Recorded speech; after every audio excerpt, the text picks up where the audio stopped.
Welcome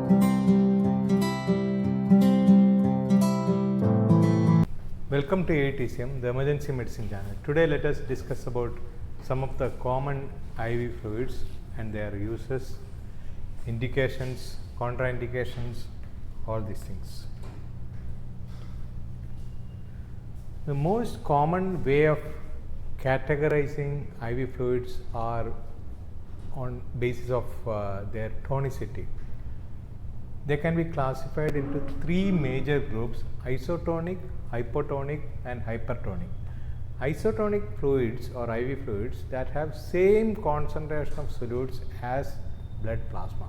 So we are going to mainly discuss these isotonic solutions. Hypotonic solutions have lesser concentration of solutes than plasma. Hypertonics have more concentration of solutes than plasma. Again, these IV fluids, which are very commonly used in our areas like DNS, NS, Ringer lactate, they are further classified into crystalloids and colloids. Crystalloids only we are using in our daily practice. Colloids we don't use nowadays except albumin. Crystalloids are IV fluids containing various varying concentration of electrolytes. So they contain electrolytes, whereas colloids they only contain some fluids which can expand the vascular volume. It does not have any electrolytes, minerals or dextrose, something like that. They only can try to expand the volume inside the intravascular space, whereas crystalloids contains various types of electrolytes, dextrose, all these things. So we are mainly using isotonic solutions. They are crystalloids. Colloids we are only using albumin, which is very costly, so the use is limited to replacement of albumin in some patients or severe hypotensive shocks after correcting the intravascular volume. So isotonic solutions are, we have already seen that their concentration of solutes are as at par with blood plasma concentration. When we infuse these IV fluids, isotonic solutions try to expand both the intravascular volume and extravascular volume equally, and they do not try to alter the osmolality of vascular compartment. They may have mild changes, but normally they may not change the osmolality to higher or lower of the normal limit. So these are electrolyte solutions that contains different types of electrolytes, and the electrolytes content may be approximately 310 milliequivalents per liter. So it can be sodium, it can be potassium, it can be bicarbonate, like that different electrolytes are there in this type of fluids. Now isotonic crystalloids, there are two important type of isotonic crystalloids in our use, that is normal saline, Ringer lactate, DNS or 5% dextrose. These are the common solutions we have in our practice. In that, most commonly used fluids are normal saline and Ringer lactate. DNS also we use in some patients. They have same concentration of solutes like plasma, so they are not going to increase the osmolality of your plasma either higher or lower. They try to keep the range in between the normal limits. Now you can see the tonicity here. There are different types of IV fluids. 0.9% normal saline, that is a normal saline what we use in our clinical practice, it's an isotonic solution. 0.45 solution or half normal saline, it's slightly lower tonicity, hypotonic solution. Whenever the sodium levels are very high in our blood, you can use this fluid. That is only a water, minimal salt content is there, so it will not be a good solution in a normal condition, clinical scenario. Ringer lactate solution is again isotonic. D5 water, that is 5% dextrose, is isotonic, or DNS is also there, that contains dextrose with normal saline, slightly hypertonic but not a heavy hypertonic solution, whereas 3% solution is 3% normal saline is a real hypertonic solution. So again, they are classified into further groups like hypertonic crystalloids, hypotonic crystalloids, isotonic crystalloids, all are crystalloids. Whereas we have seen crystalloids and colloids, only one drug what we are using nowadays is albumin. Since that is very costly, we are not using in routine clinical practice. Rest all are crystalloids. In that crystalloids, we have isotonic, hypertonic, hypotonic. Two important isotonic solutions are normal saline and ringer lactate. Both can be used in resuscitation of patients. Other solutions like DNS, 5% dextrose, they have different like uses. Like if you want to correct the like sugar, we can use this type of solutions. 3% saline is used mainly for sodium correction. Half normal saline also used mainly for hypernatremia, that means sodium correction.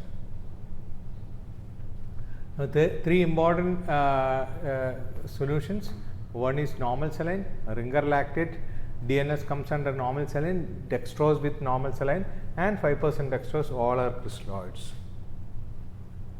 Now, we will discuss about 0.9% sodium chloride solution. It contains 9 gram per liter, that means 4.5 per 500 ml sodium chloride with an osmolality of 308 milliosmol per liter. The osmolality of normal saline is close to the osmolality of blood, that is why it is called as isotonic. The blood osmolality is somewhere around 275 to 295. Here the osmolality of normal saline is 308, almost similar.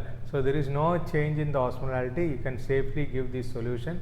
It contains 154 milliequivalents per liter sodium and 154 milliequivalents per liter chloride. These are the two important contents in this normal saline. So how do it raise the intravascular volume? When we give 1 liter of normal saline, around 300 ml of this normal saline remain inside the intravascular compartment. So when we infuse 1 liter, only 300 ml will remain in the intravascular compartment. Rest all will go to the extravascular compartment. So 700 will go to extravascular compartment. So when there is hypotension, this will be one of the good choice, because from available IV fluids, these crystalloids will can increase the volume in the intravascular compartment by 30% only. See, remember, it can only increase the intravascular compartment by 30%, but when we are giving acutely, we are giving normal saline, for sometimes the 1000 ml will remain in the intravascular compartment. Slowly 700 will go to the extravascular compartment. So eventually only 300 ml will remain in the intravascular compartment. Now you can see here, same thing I have explained. From 300 ml will remain in the intravascular compartment, and rest all will go to extravascular compartment. So when we are transfusing solutions like normal saline, ringer lactate, 5% dextrose, colloids, how much will remain in the intravascular area? That is very, very important, especially in septic shock or any types of shock or hemorrhagic shock. All these conditions, it is very important. If you are giving normal saline, that is NS, DNS, ringer lactate, around 300 ml will remain in the intravascular compartment. Rest all will go to the extravascular compartment. So that is very important. Only 300 ml will remain in the intravascular compartment. Whereas if you give colloids, all this 1000 ml, whatever you are giving, will remain in the intravascular compartment. From extravascular compartment, it can also draw another 300 ml. So 30% more can come to the intravascular compartment. That is the advantage of albumin in a patient with hypotensive shock. But if you compare the cost of albumin, each 100 ml of albumin may cost somewhere around 5,000 rupees, whereas normal saline, ringer lactate, all these things cost for a liter it may cost only 150 rupees. So that's why we are not able to use colloids in hypotensive shock. Otherwise, they are the best drugs. So, if you are taking the intravascular compartment, if I am giving 1 liter of normal saline, 300 ml will remain in the intravascular compartment, rest 700 ml eventually go to the extravascular compartment. So, that is very important. If I give albumin 1 liter I am giving, 1000 ml will remain in the intravascular compartment. It also can draw another 300 ml from the extravascular compartment. The only problem is the cost. Cost is very high for albumin, so we are not able to use this albumin routinely. Now, where all we can use this normal saline? Hypovolemic shock, pre-renal, kidney failure. So, kidney failure occurring either due to kidney disease or hypovolemia, that is called as pre-renal kidney failure, that can be corrected with normal saline. Vomiting, alkalosis, diarrhea. So, remember, vomiting, alkalosis, diarrhea, Ringer lactate will be a better choice than normal saline, but however, this also can be used. Treatment of hypercalcemia, you require large volume like 5 to 8 liters of volume is required. DKA, HHS, again 8 to 10 liters of volume is required. Dilution of various drugs for intravenous use, irrigation of bladder, irrigation of abdomen. So, all these conditions you can use normal saline. Since it has got a same osmolality of body fluids, it will not create much problem. Now, what are the contraindication? When patient is already having a cardiac failure or volume overload, anemia with cardiac failure, liver failure, kidney failure with anuria, all these things, any type of fluids are contraindicated. So, we cannot use this type of drugs in volume overloaded conditions. Some conditions like DKA or what we have seen in large volume transfusion may require in hypercalcemia, all these conditions you can get a problem like hyperchloremic metabolic acidosis. This is one of the problem occurring during the large volume transfusion of normal saline, but remember, it will never create a clinical problem in the patient. Only thing, it can produce some confusion in your lab values, and you no need to worry about this. You can still continue the transfusion. You should only remember that this normal saline can sometimes produce hyperchloremic metabolic acidosis. It is a benign problem. There is no need to it is not required any major like alteration in the treatment. Now, half normal saline means half of the sodium which is there in the normal saline is there in this fluid. Okay, that means 0.45% of the sodium is present in this half normal saline. This is mainly used in patients with hypernatremia. If somebody's sodium is 155, either patient has to take large amount of water, plain water orally, or if the patient is not able to take plain water, he can take dextrose with water or half normal saline. So, that can be used. Hypernatremia is can occur without any other problem. A patient can have hypernatremia because of the large volume loss, or it can be due to hyperosmolar non-ketotic state, or it can occur like patient has taken large amount of sodium chloride. All these things can produce, but hypernatremia, this is one of the choice. And diabetic ketoacidosis after initial correction of the blood sugar. Once the sugar drops less than 250, we normally change to dextrose containing water, or sometimes if the sodium is high in like HHS, associated HHS, you can use half normal saline. So, the main use of half normal saline is hypernatremia and HHS. These are the two important conditions where we use half normal saline. DNS or dextrose containing water. Okay. So, DNS contains normal saline with dextrose, that is 5% dextrose. Other 5% dextrose means only water with 5% dextrose. So, 5% dextrose in water should be used for calories. DNS can be used as a volume expander. At the same time, it also contains some amount of dextrose for calories.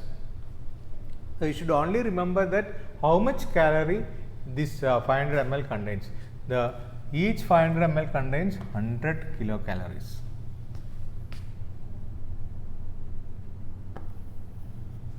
So that is very important. So 100 kilocalories per 500 ml that can be provided by this DNS or 5% dextrose. It contains 1 liter contains, so 200 kilocalories, sodium 154 milliequivalents, chloride also 154 milliequivalents. So it contains sugar with normal saline. Sugar with normal saline. Sugar, the caloric value is somewhere around 200 kilocalories. That means 500 ml contains only 100 kilocalories. So it's mainly used as a it's mainly used as a maintenance fluid in most of the patients. Now 3% sodium chloride, that is 3% sodium, it contains high amount of sodium, that is mainly used in hyponatremic patients. If the patient is having hyponatremia, we normally use sodium chloride, 3% sodium chloride. For that, we need to calculate the sodium deficit, that is desired sodium minus serum sodium into 0.6 into body weight. So that will give you the sodium content, and each 100 ml of sodium chloride, that 3% sodium chloride contains 51.3 milliequivalent. Suppose the total deficit calculated by this method, you are getting 500 milliequivalents deficit, and this patient may require 10 bottles of 100 ml 3% saline. So that is a calculation. Okay. So this is a dangerous drug. Unnecessarily, if you are giving this drug, patient can develop central pontine myelinolysis. So it should be used with caution. Only in patients with hyponatremia who requiring 3% saline transfusion, or patient is having altered behavior, patient is having seizures, all these things we can use. One more important use of this drug is in increased intracranial tension. Due to any reason, this drug can be used and sodium levels can be kept little higher than the normal, that is 145 and above. So that is a different issue. So in patients who is having raised ICP, we can use 3% saline. Otherwise, it is mainly used in patients who is having hyponatremia, SIADH, and when we are giving this infusion, the maximum infusion rate can be 15 to 30 ml per hour. Check sodium every 6th hourly, and the maximum rise in sodium can be 8 to 12 milliequivalents per liter over 24 hours. So remember, if you are correcting more or if you are correcting fast, patient can develop central pontine myelinolysis. Now ringer lactate solution is the most physiological, most balanced IV fluids which are available at present. It is cheap also. Okay, so it's a most physiological and most balanced solution you can use in almost all conditions. There is no major contraindication for ringer lactate in clinical practice. Okay, remember, large volume of normal saline can produce sometimes hyperchloremic metabolic acidosis. I already told it's not a major concern, it's a benign condition. Even then, it can produce some confusion when you are treating a patient with acidosis.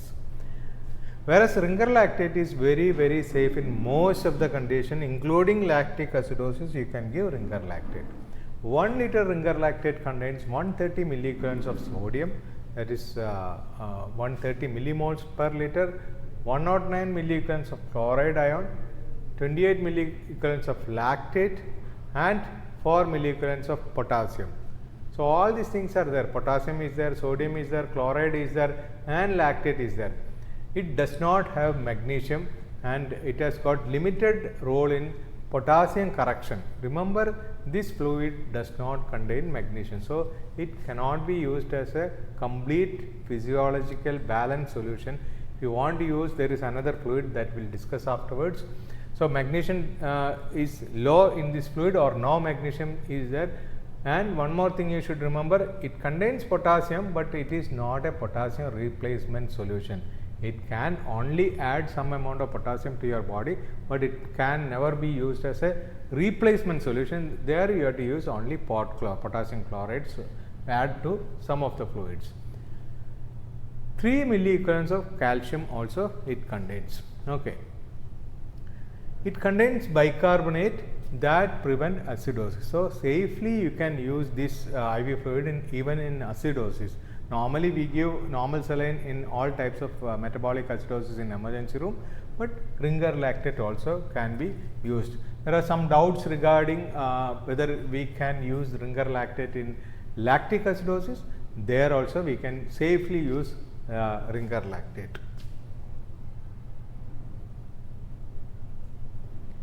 So, Ringer lactate in lactic acidosis and liver failure. So, Ringer lactate is avoided by many physicians thinking that it can increase the lactic acidosis. It is not like that. You can use this Ringer lactate because the content of Ringer lactate is sodium lactate, not lactic acid. So, you can safely use. Administration of Ringer lactate can cause an excess in lactate in your blood, but which can be utilized by the body for energy production. Okay. Second problem is there is a relative contraindication of Ringer lactate in liver failure. It actually does not create any problem in the body, but this can confuse the interpretation of lactate levels. So, lab values will slightly increase. So, we have to be very careful. It is not an absolute contraindication for Ringer lactate in liver failure, but it is a consideration when we are interpreting the results.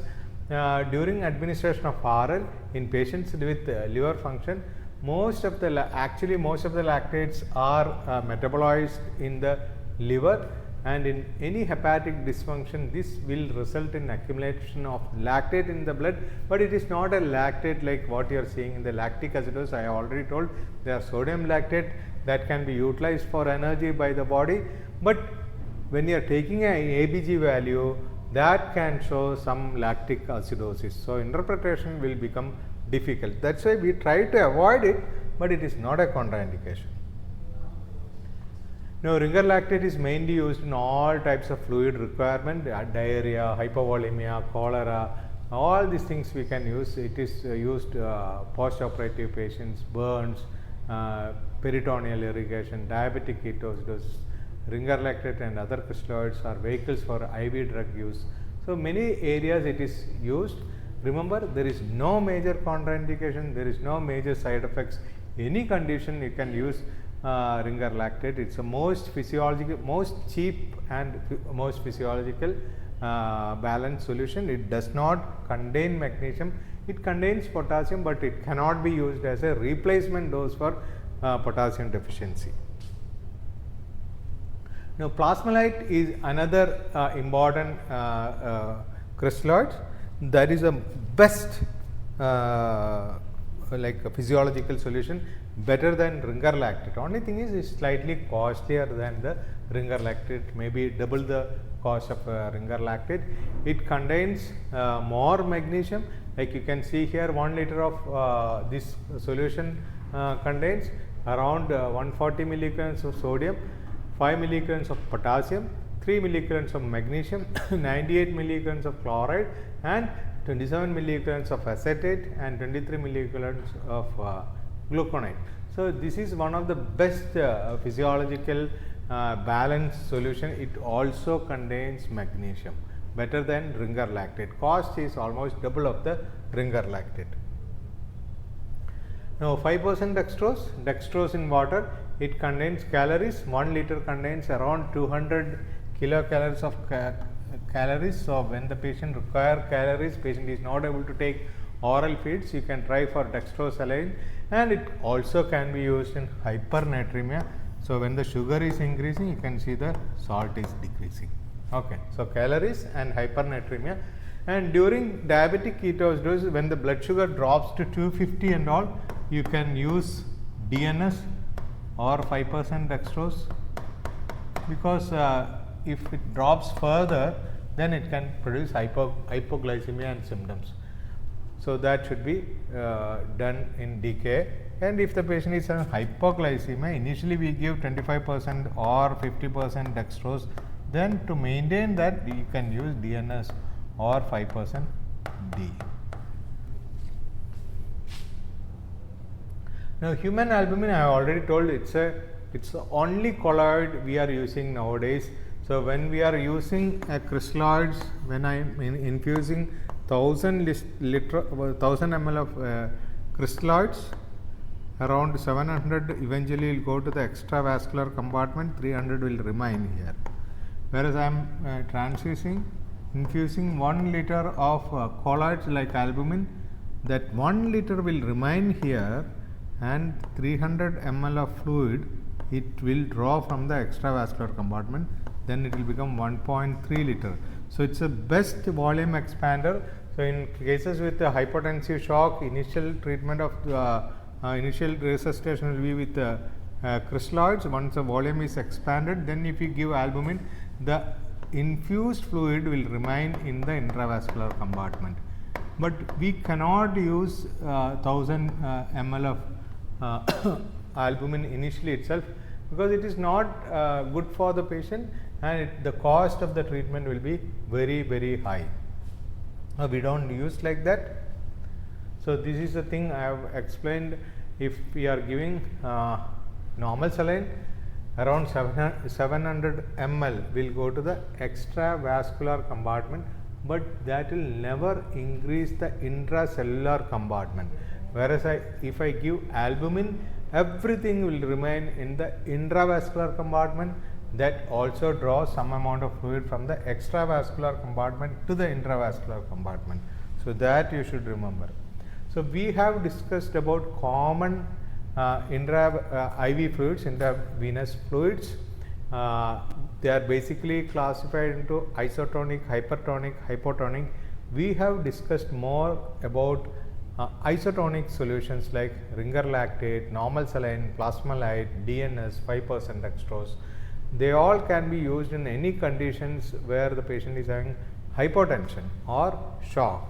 But remember, when we are giving 1 liter of normal saline, 300 ml will remain in the intravascular compartment. Ringer lactate, 300 ml will remain in the intravascular compartment. Plasmalite, 300 ml will remain in the intravascular compartment.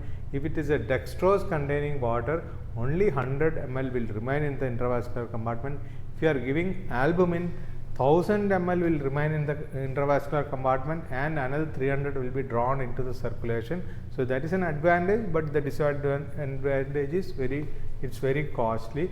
And plasmalite is the best physiological balanced solution, because it contains sodium, chloride, it contains magnesium, it contains potassium, everything it contains. Ringer lactate, this is the cheapest physiological solution. Magnesium is not there.